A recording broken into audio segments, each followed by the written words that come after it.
es una mala idea. Imagíname en esta playa con mi traje de baño verde. Tom, estuve a punto de comprar uno blanco, pero no, era muy atrevido. Aunque de haber querido en verdad uno escandaloso, habría comprado un traje francés. En un mundo del cine gobernado por magnates y donde la prensa juega un rol fundamental, es normal que ciertos actores cobren más reconocimiento si hablamos de su vida privada. Algunas veces esa prensa es buena para los actores, pero en otras resultan en una carga de la que no pueden desprenderse. En este video vamos a conocer a las 10 personalidades más escandalosas de Hollywood. ¿Queréis conocer todos los detalles? Estas son las 10 personalidades más escandalosas de Hollywood. Bárbara Lamar. La joven Bárbara no comenzaría su andadura en el mundo artístico hasta los primeros años del pasado siglo, en los que actuaría, a la edad de 7 años, en pequeñas producciones locales. 7 años después ya era conocida por toda la audiencia americana. A la edad de 17 años se casó por primera vez, aunque el matrimonio apenas duró un año. En los próximos 12 se casaría otras 4 veces, siendo la última con el actor Jack Dougherty. Durante todos esos matrimonios, Bárbara tuvo un gran número de amantes, tanto hombres como mujeres. Su vida era una constante montaña rusa de excesos. Llegó a ser conocida en todo el mundo como la muchacha demasiado hermosa. Llegó a escribir 7 guiones para United Artists y para los estudios de la Fox. Actuó como bailarina en varias comedias de Broadway. Protagonizó famosas películas del primer Hollywood. Y además tuvo tiempo para dedicarse al diseño y contraer matrimonio en 5 ocasiones, como vimos. Años después de su muerte, se reveló que había tenido un hijo ilegítimo. El nombre del padre nunca se reveló. El niño fue adoptado por la actriz Sasu Pitts y rebautizado como Don Gallery. Podríamos decir que el nivel de vida de Bárbara la obligaba a trabajar desde temprano hasta la noche, cuando se iba a alguna de las numerosas fiestas de las estrellas de la época. Dormía 1 o 2 horas, o quizás empalmaba noche y día y de vuelta a empezar. Durante esa época, se aficionó tanto a la heroína como a los narcóticos. Eso, unido a un gran ímpetu y energía a la larga, acabaron con todas sus fuerzas. En sus propias palabras, no dormía más de 2 horas al día para disfrutar de la vida. Los rodajes se sucedían uno detrás de otro, y también los excesos con la comida, las drogas y el alcohol. Estos excesos comenzaron a mostrar, por esta época, sus efectos negativos. En sus últimos rodajes, Bárbara necesitaba acudir constantemente a su camerino para inyectarse heroína, esnifar cocaína y consumir alcohol. Esta falta de cuidados de su propia salud fue derivando en un deterioro importantísimo de su cuerpo, contrayendo tuberculosis. Tras un breve espacio de tiempo en el que creyó estar recuperada, Bárbara nunca dejó de consumir estupefacientes y falleció en el año 1926. Rita Hayworth. Los hombres se van a la cama con Gilda, pero se levantan conmigo.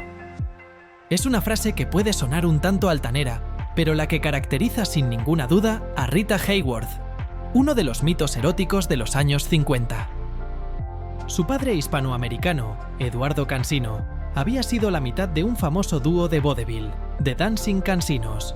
Su madre, Volga Hayworth, era parte de Ziegfeld Follies.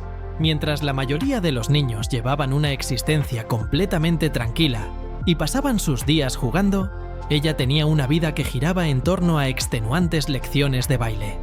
Su madre quería que se convirtiera en actriz, pero su padre solo tenía un sueño: verla como bailarina profesional. Su deseo prevaleció y con el tiempo, formó parte de una producción de Broadway. Lamentablemente, este ambiente se convirtió rápidamente en algo oscuro para una pequeña niña que no deseaba nada de eso. Su padre no tuvo éxito en ninguna película por su mal inglés, lo que intentó suplir con el inherente talento de su hija para el baile. Así, comenzó a sacar a su hija de la escuela para bailar como su pareja en los escenarios de los casinos de Tijuana. Al decirle a la gente que ella era su esposa, tiñó el cabello de la niña de negro, le puso lápiz labial en la boca y la vistió con ropa llamativa y sexy. Cansino la explotó aún más al presentarla a productores de cine como Joe Schenck. Su aparición en la película de Fox Dante's Inferno, con su sensual baile, la llevó a ser elogiada por la prensa del momento y llamando la atención de Eddie Judson. Judson le consiguió un contrato de estrella de 7 años en Columbia Pictures y la obligó a teñirse el pelo de castaño rojizo, y alisarse la línea del cuero cabelludo con electrólisis. Además, él sería su primer esposo. Si decimos primero es porque con el tiempo vinieron otros. Años más tarde, Orson Welles decidió casarse con ella. La dirigió más tarde en la aclamada película La Dama de Shanghái. Sin embargo, las necesidades emocionales de Hayworth hicieron que Welles se sintiera incómodo y comenzase a engañarla regularmente con otras actrices, incluida Judy Garland. El príncipe Ali Khan también se enamoró de Hayworth. El reconocido personaje internacional fue famoso por su riqueza, sus caballos de carrera y su vida amorosa. Le pidió a Elsa Maxwell, la anfitriona de una fiesta en la que todos coincidieron, que le presentara a la glamurosa estrella.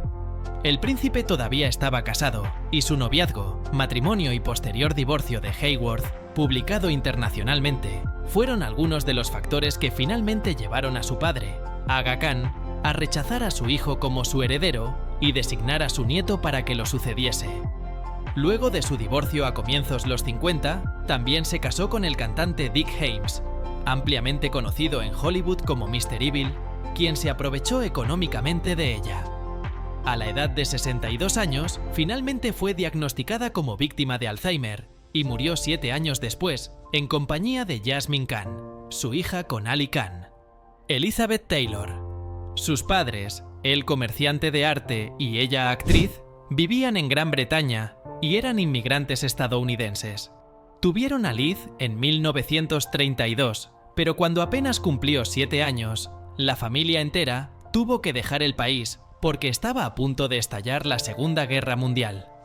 Su destino sería Los Ángeles, donde Taylor acudió a su primer casting que la llevó a interpretar su primer papel en la película There's One Born Every Minute. Taylor contrajo matrimonio en 8 ocasiones, una de las razones por las que fue señalada como toda una seductora.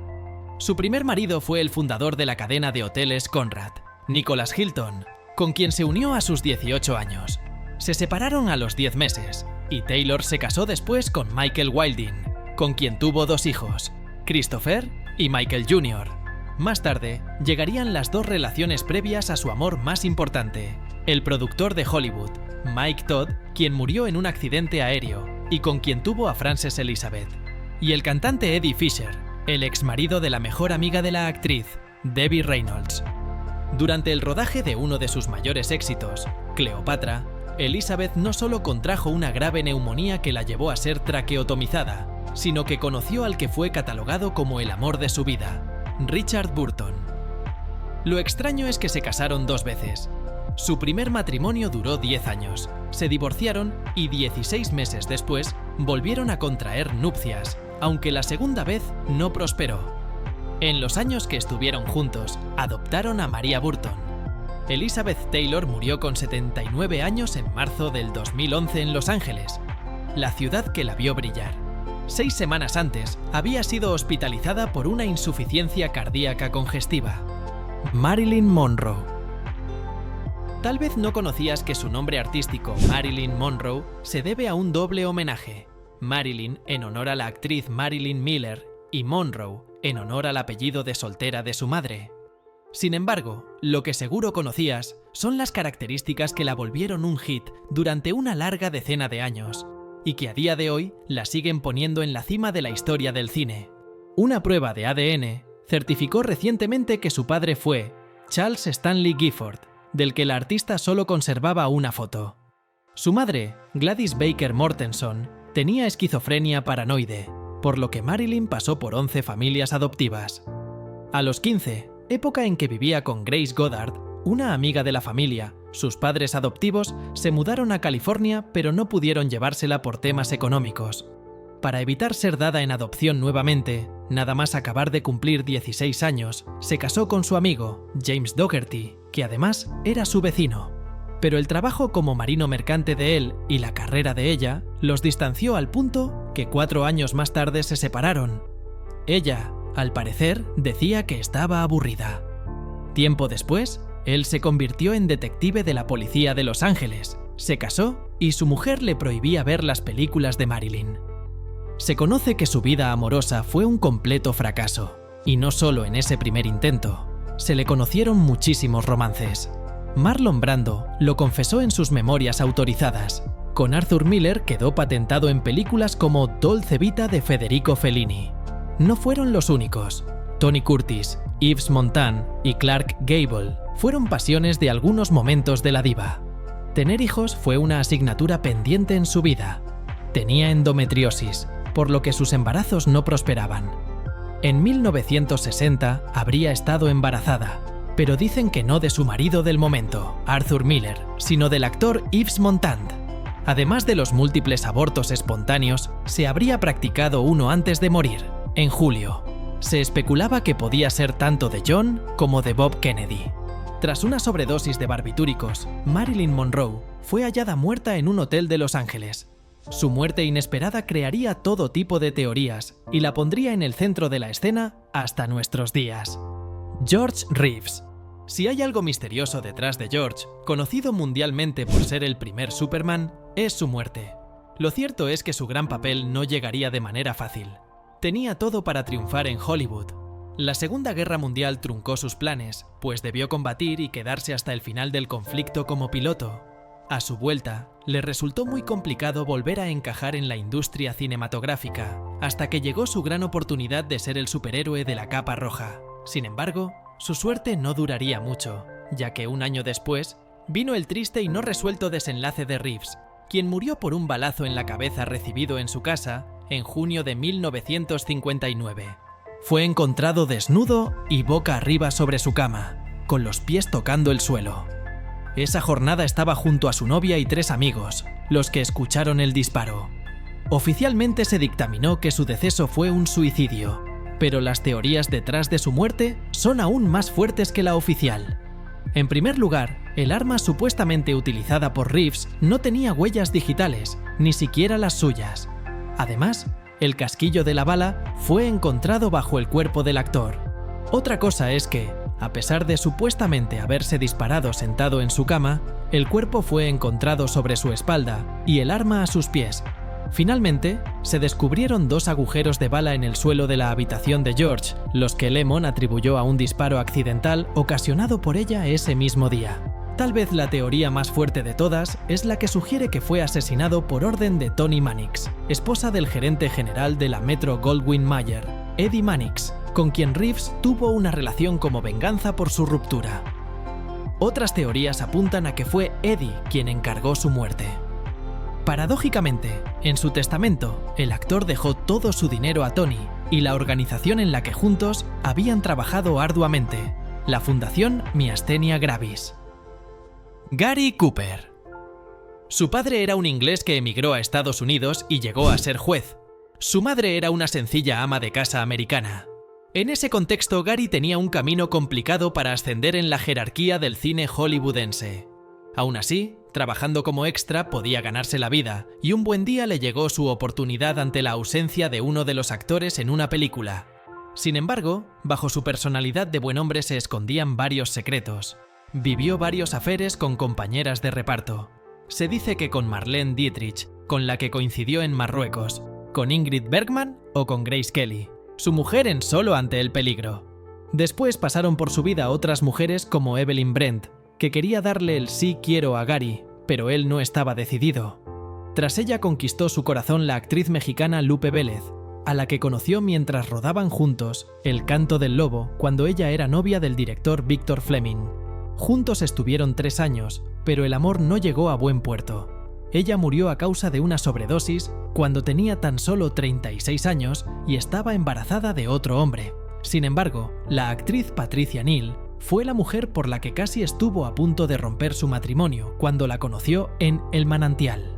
A todo esto, Cooper estaba casado con Verónica Balfe, una niña correcta de Nueva York. Ese romance prohibido apedreó su hasta entonces intachable imagen de hombre familiar y feliz. Así, vivió Cooper una crisis personal, donde se separó de su mujer, luego regresó y estuvieron juntos hasta el final, pero fue entonces cuando de nuevo la suerte llamó a su puerta. Gregory Peck rechazó ponerse en la piel del sheriff Will Kane para protagonizar Solo ante el peligro, en lo que sería el papel de su vida. Fallecería de un cáncer terminal con el que venía lidiando durante años y en medio de un proceso de acercamiento al catolicismo, según su propia hija, Jean Harlow. Conocida como la primera sex symbol de Hollywood, años antes de la gloria que tuvo Marilyn Monroe, Jean Harlow tuvo una vida escandalosa como pocas. Su infancia ya fue complicada. Jean, su madre, había tratado de incursionar en Hollywood, pero fue rechazada. La principal razón que le dieron fue que ya era mayor para el medio artístico. Esa puerta cerrada le causó un trauma que pronto depositó en su hija. Otro punto negativo en su vida fue que Harlow nunca gozó de una buena salud. Durante su adolescencia contrajo la enfermedad que la persiguió hasta su último aliento, la escarlatina. Actualmente, este malestar puede ser tratado y vencido con el tratamiento adecuado, impulsado por el uso de analgésicos y antibióticos, pero Jean Harlow la padeció a inicios del siglo XX, por lo que varios avances en el saber médico no habían llegado. La celebridad fue internada en una escuela de medicina en Illinois. Mientras su salud estaba en análisis, se enamoró y conoció a su primer matrimonio, Charles McGrew. El joven era un heredero en potencia, adinerado y bien valorado en la sociedad estadounidense. Con tan solo 16 años, Jean se casó. Sin embargo, la unión matrimonial con McGrew solamente duró un par de años, ya que se conoce que el joven maltrató a la actriz, así como una potente adicción a la bebida. En cuanto a la gran pantalla, Los Ángeles del Infierno fue el primer éxito de Harlow en Hollywood. Esta cinta marcó todo un hito en las salas de todo el país, no solo por el debut de Jean en la gran pantalla, sino por toda la polémica vida de su productor, el excéntrico millonario Howard Hughes. Tras un par de años de gozar de fama y reflectores, Jean Harlow encontró nuevamente el amor en Paul Bern.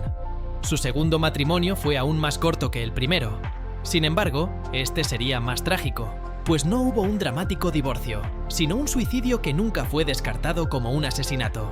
Desde su infancia, la actriz no disfrutó de buena salud, y a esto se le sumó que a lo largo de una etapa tuvo adicción al alcohol. La escarlatina también cobró sus últimas consecuencias, junto a otras enfermedades que contrajo durante su corta vida, tales como polio y meningitis.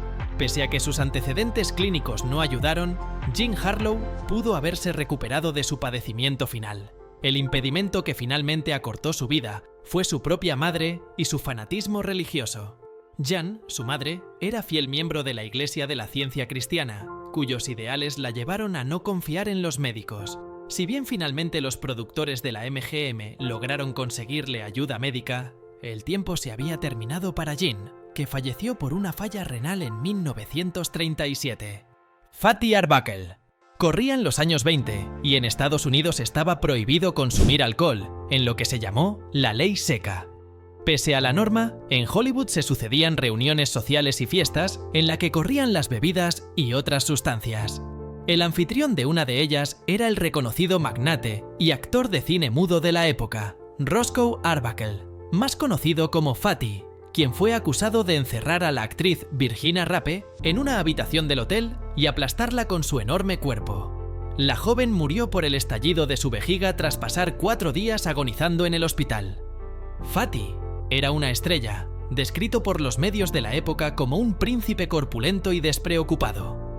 Fue mentor de Charlie Chaplin, Bob Hope y Buster Keaton. Sin embargo, los periodistas que seguían las noticias de Hollywood también sabían que el abuso de sustancias le causaba problemas. Después de una infección bacteriana que le produjo forúnculos, se volvió adicto a la morfina. Además, cuando bebía su personalidad positiva se desvanecía y rápidamente se volvía enojado, combativo y acosador. Arbuckle fue arrestado de inmediato, acusado de agresión sexual y asesinato. Siguieron 3 juicios, en los que apareció por un cargo degradado de homicidio involuntario. Finalmente fue absuelto, y en un movimiento poco común, el tribunal le emitió una disculpa. Los investigadores creen que Arbuckle se acostó sobre ella, la asfixió con su peso y luego la violó con un objeto.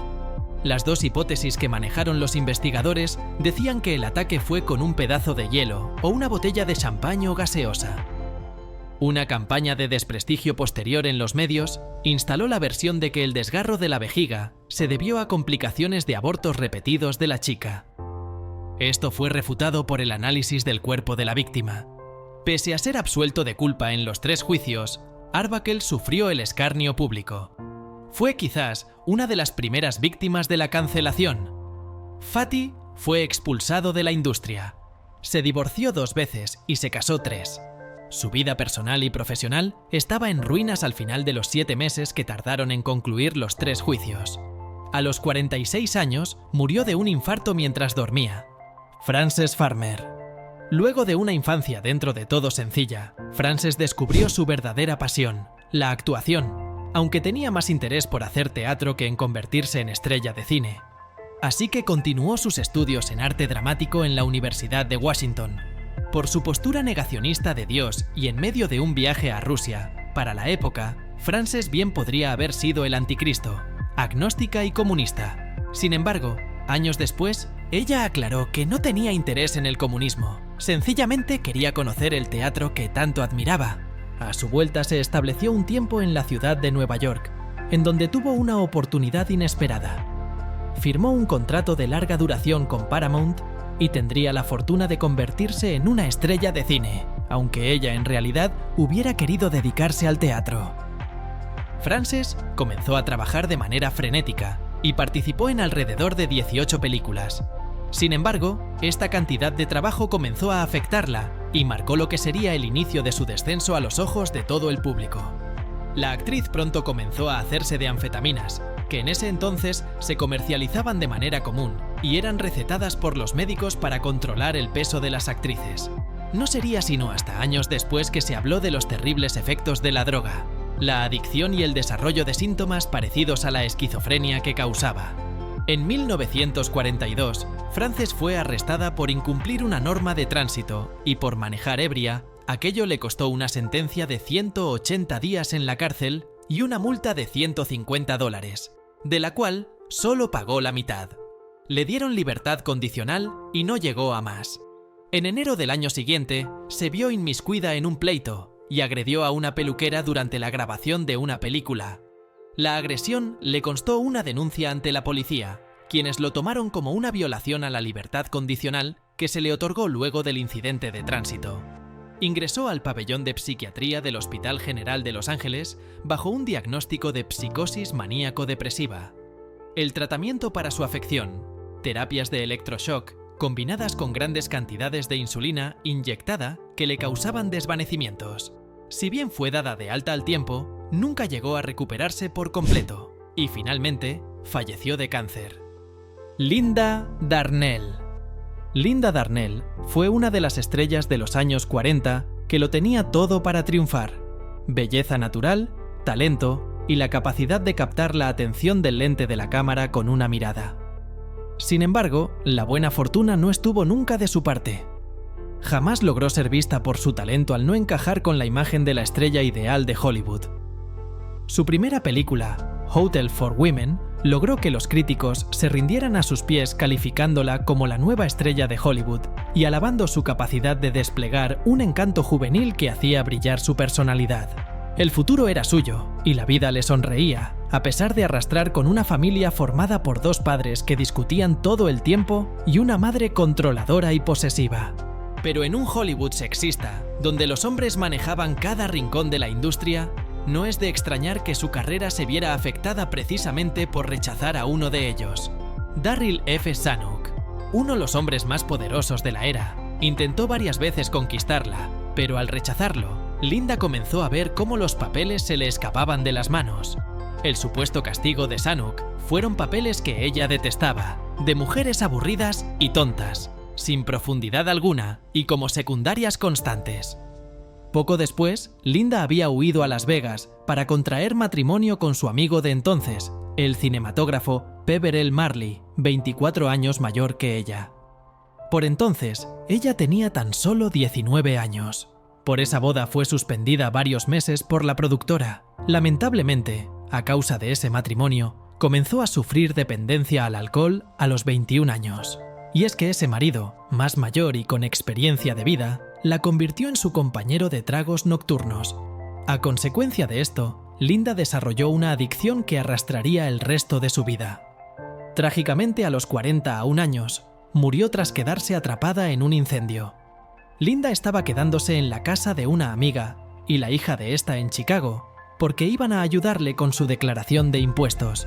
Incluso acababa de saber que había 3 contratos interesados en ella. Esa noche vio que daban en televisión una de sus primeras películas, Stardust, y le dijo a sus anfitrionas si querían quedarse a verla con ella.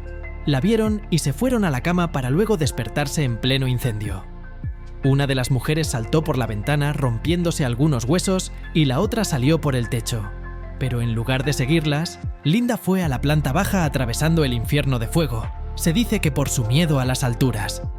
Luego de ver el vídeo, cuéntanos en los comentarios, ¿conoces algún otro actor que merezca entrar en este top? Te leemos atentamente abajo.